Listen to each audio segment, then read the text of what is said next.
Exactly 1 year ago, I maxed my old school Runescape account. In this video, I'll be teaching you how to do the same. My first word of advice is don't max your account. Maxing your account is a huge time investment, and this is valuable time in the early years of your life that you will never get back. Realign your goals, put this video on mute, 0.25x speed, and make sure that you hit the like button before minimizing the tab. Most of you don't want to heed my warning, so let's get right on into it.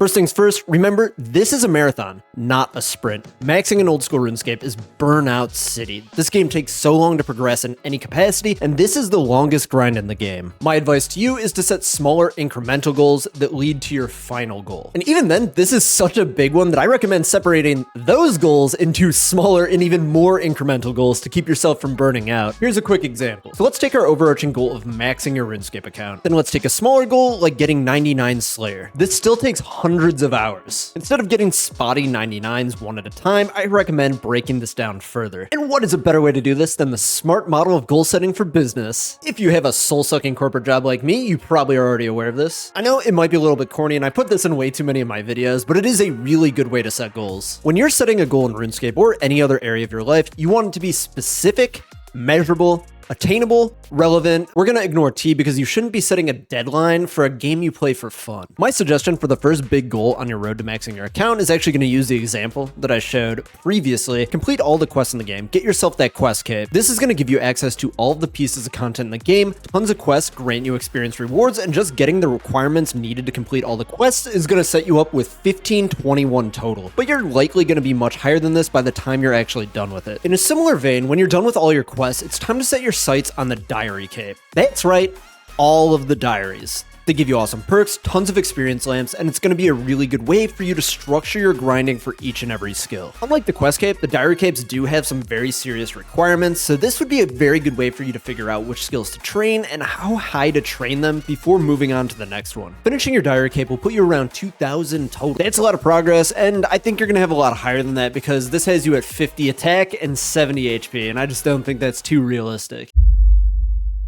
Another big goal that I suggest you tackle before moving on to the final stages of maxing your account is getting your Infernal Cape. The Inferno is some of the best designed content in the game, it's the most fulfilling experience to date, and is a ton of fun once you start to get it down. I understand that this is probably very daunting, but the Inferno is very doable for any player who is even the slightest bit dedicated to it. It's really not that bad. I'm sure you've seen those stories on Reddit about the guy who took 90 tries to get his cape. This is an extreme outlier. Realistically, you're gonna get it within 5 to 20 attempts. There are some fantastic resources on YouTube. Just check them out and try to learn from each failure. And why do I keep putting this in my videos about maxing? Because I don't want you to have to wear one of these, because I care about you. If you're feeling burnt out in any way, shape, or form, just log out. Gonna get on my soapbox for just a second here. RuneScape's a video game that you play in your free time to have fun.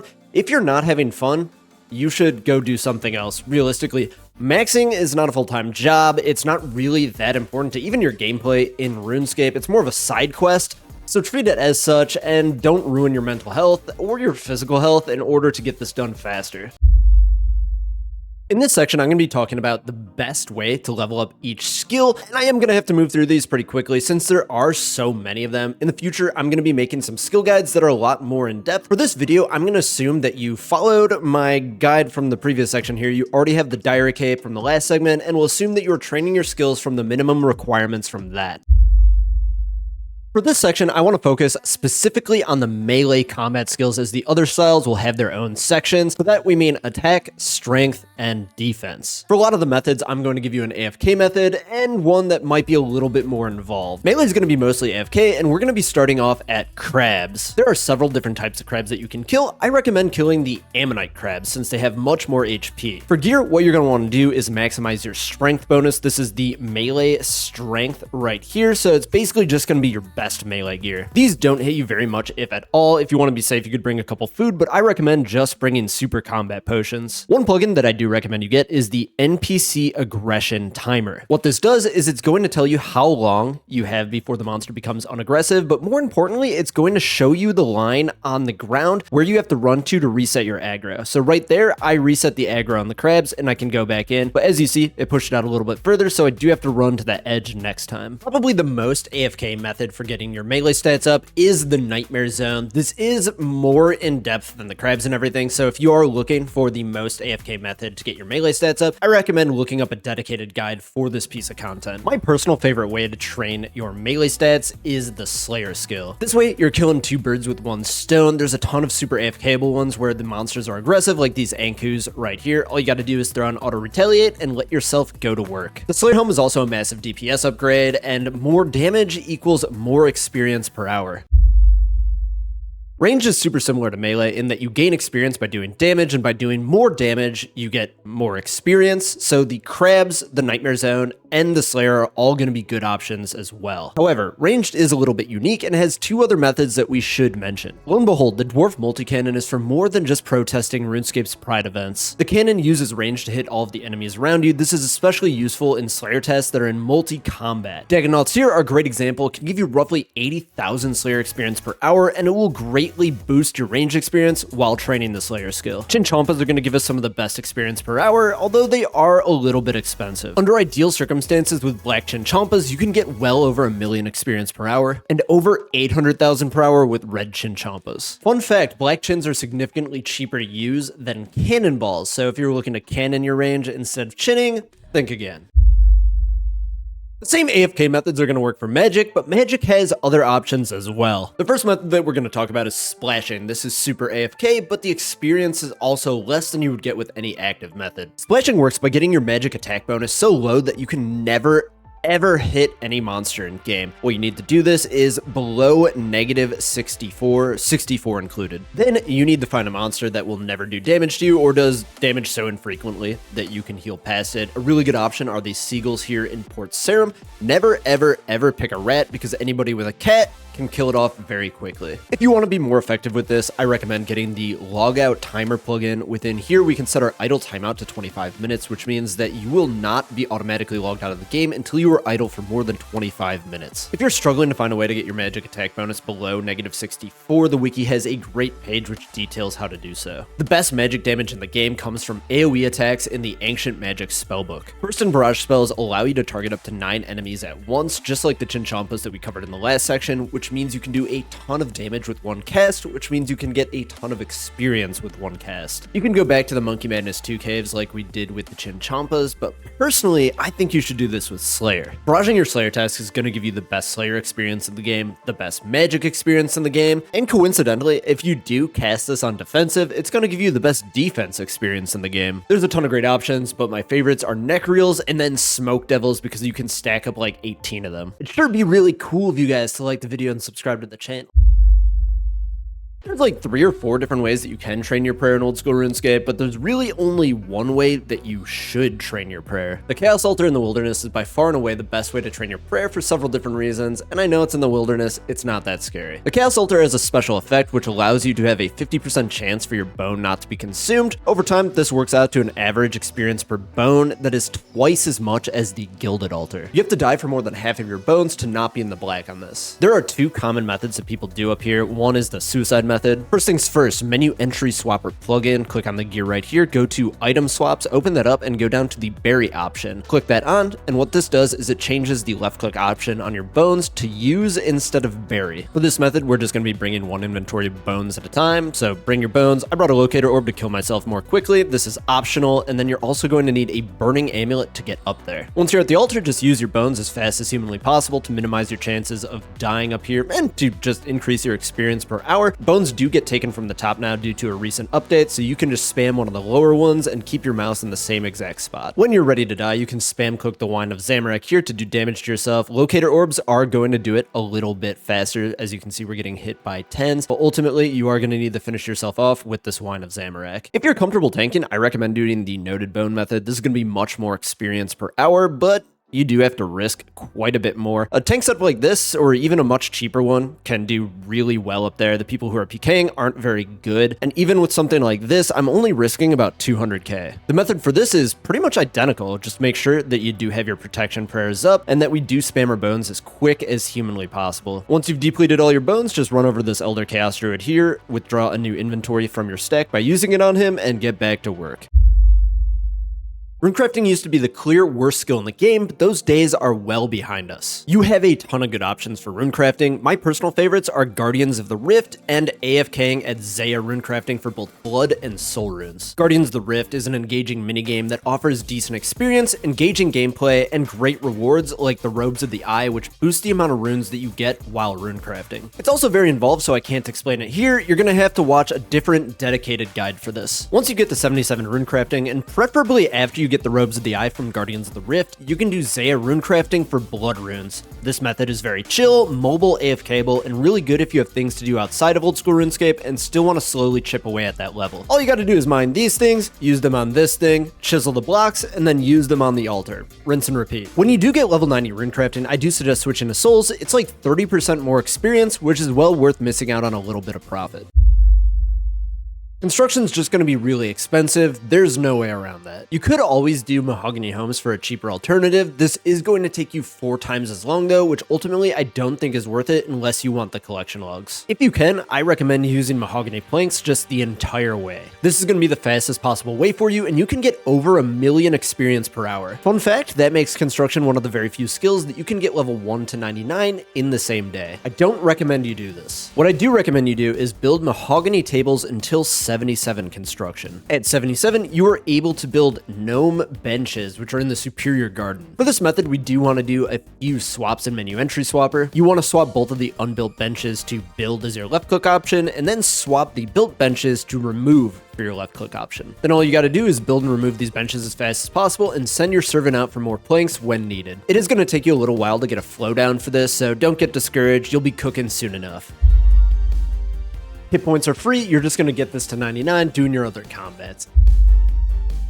Ugh, agility sucks. I hate this skill. Here's a little experiment. Try to tell your friends and family in real life about the agility skill and hear what they say after you tell them you did it for 500 hours. There's kind of 2 different ways to go about this one. If you want to do rooftops, that's totally fine. This is way less click intensive, way more chill. You can do this one on mobile. But if you are actually at the PC gaming, I recommend we head over to the Hollowed Sepulcher. It's funny that the best skilling content in the game also happens to be for the worst skill in the game. The Sepulcher is great. You can get roughly 90,000 experience per hour, and it's actually really fun. You have to traverse this course while dodging all the obstacles, and every single run you can try to beat your previous time. Things start to get really complicated on the final floor at 92 agility, but it's very much worth doing well before this.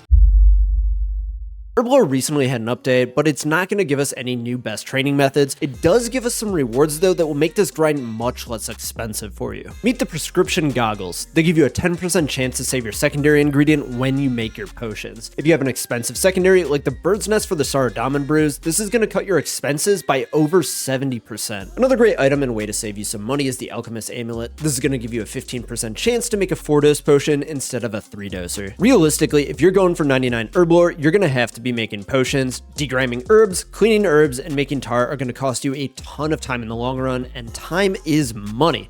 And with Herblore, it's a lot of money. This page on the wiki is great for deciding which potions you should make. I'll leave it down in the description for you below. You want to find something that has a large XP per hour, but something hopefully with a more limited profit per XP, which is always in the negative for this. Another thing to note here at the Grand Exchange, make sure that you are buying the unfinished potions. Don't make your own unfinished potions or clean your own herbs. It's a massive waste of time.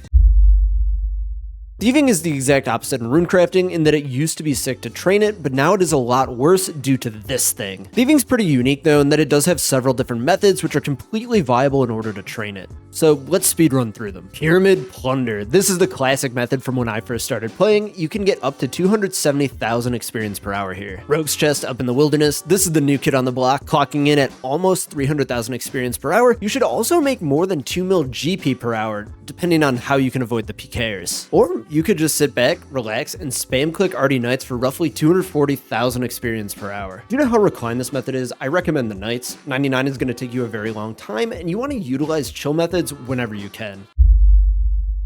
If you're an Iron Man and for some reason watching this video, get very used to this image you see on screen here because you're going to be blowing a lot of it. But we're not going to focus on that. There's a ton of great bank standing methods for mains, and your budget's really going to dictate what you're able to do here. While I normally wouldn't tell you which skill to get first, I do recommend you get Runecrafting to 99 before starting the crafting grind. This is because by doing Guardians of the Rift or Zaya Runecrafting, you're going to get between 1 and 2 million passive crafting experience. It'll give you roughly 1 million mining experience too. Early on, cutting gems is going to be your best method. It's going to be your fastest experience for a very long time, and it's not that expensive. You can even break even on sapphires right now. Make sure you check prices before you do this, and it looks like diamonds can net you roughly 300,000 experience per hour. Adding orbs to battle staffs can be more experience per hour, and it's going to save you a lot of money over gems. Air battle staffs, the best ones, are almost 340,000 experience per hour at wiki rates and cost 1/4 as much as cutting diamonds. The big trade-off here is that you do have to click twice as often, but if it's worth it for you, battle staffs are a great option. At 77 crafting, you can make red d'hide bodies that clock in just under 400,000 experience per hour at max efficiency. They're going to be about 4 times as expensive as battle staffs and much more click intensive. If you have the deepest of pockets, you can get up to 450,000 experience an hour doing black d'hide bodies. This is going to cost you 3 times as much as the red d'hide. This is what I did personally, but things were different. They cost like half this much. For any type of Bible skill or method, make sure that you are checking the wiki before you do it. This is being recorded in the middle of December, and prices might be very different when you're watching this video.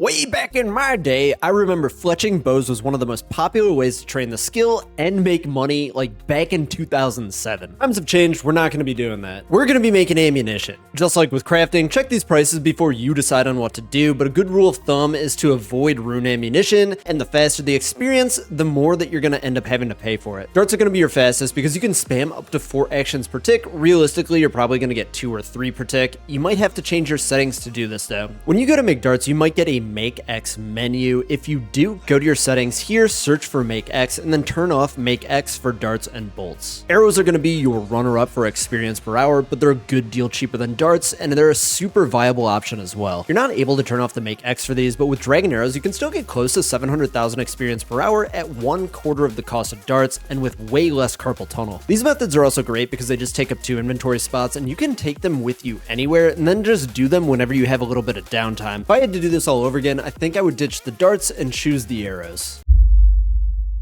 Slayer is by far and away my favorite skill in the game. It allows you to switch up the content that you do so you're always staying fresh, and it gives you massive damage bonuses against your favorite bosses. If you want to rush Slayer to 99, here's a few tips. First things first, block list. Mine right here is optimized to get Zuck tasks, but if you're rushing 99, make sure that you choose your blocks carefully. You want to block low experience tasks that are highly weighted. Take water fiends for example. These are the worst tasks in the game, but we skip these instead of blocking them because they're also very rare. You want to focus specifically on tasks that you can use Ice Barrage, Cannon, or in the rare situations where you can do both of those at the same time. If you're going to use your cannon in multi, try to use the Venator bow as well. This is going to rack up insane experience per hour, closing in on 6 digits. Slayer tends to be super subjective, and I encourage you to enjoy it in your own way, but if you do want to get it over as fast as humanly possible, this is the way to do it. Alternatively, you could get an Arterial skip in. This way you'll never have to do a shitty slow task again, and you can pretty much just choose to get any task you want. The only downsides is that you will have to reset your streak, and you will no longer be getting Slayer points.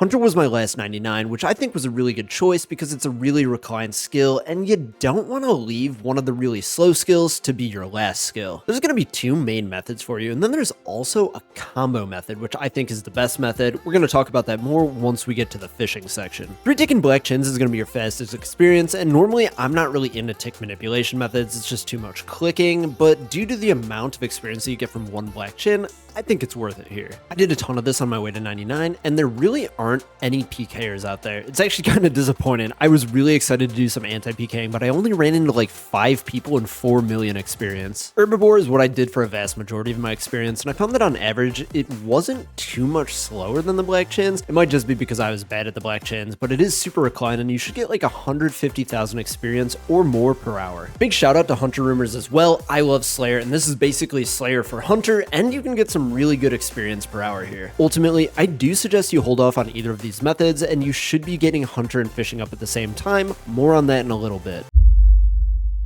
Mining is another one of those skills that I personally used to hate. This was the one that I was dreading the most to 99, but honestly, it really wasn't that bad. Stars are one of the best AFK activities in the game. You get a full 8 minutes of AFK time per layer, and depending on when you get to the star, you could have a bunch of layers before having to find a new one. My personal favorite way to find stars is through the Star Miners Discord. I'll link this down in the description below. These will give you like 30,000 experience per hour. I don't know exactly where it's at. It's not fast by any means, but you can get this done while doing other things IRL while on mobile, so this one gets a big thumbs up from me. If you do want to get this done a little bit faster, and by that I mean 3 times faster, I suggest getting into the volcanic mine. I think it's fun, it's super reclined, and it's over 90,000 experience per hour. A lot of people try to overcomplicate this. It's super easy. I recommend you watch my guide on the channel. I'll link it down in the description below, a little self-plug there. Join the volcanic mine Discord and get yourself started.